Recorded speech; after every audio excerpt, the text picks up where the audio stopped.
Hi, this is Jeff Farley at the Otisville Mount Hope Presbyterian Church and our 90-second sermon for Sunday, September 18th.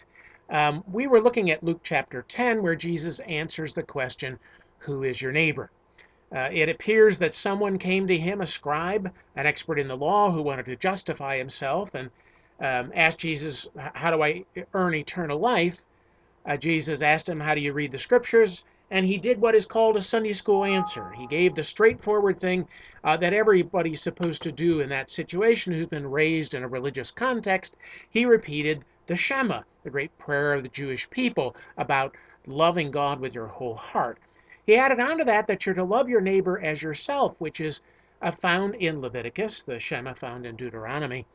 And then asks Jesus the question, well, who is my neighbor? It's a tough one and an important one in this generation where often people seem to be quite at odds with neighbors of all kinds. What does it mean to love neighbor, and what does it mean to be a neighbor? We often think of the person next door. We think of the person who is a member of our family. But Jesus scrolls down farther in the book of Leviticus and talks about the foreigner who lives in your land by telling the story of the Good Samaritan.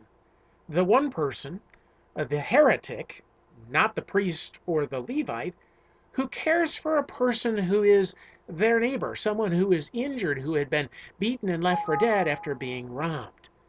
It raises the question for us as faithful Christians as to whether we are caring for our neighbors, who may very well be people we don't know well or don't like or don't understand, but whom God has placed next to us as neighbors for us to take care of.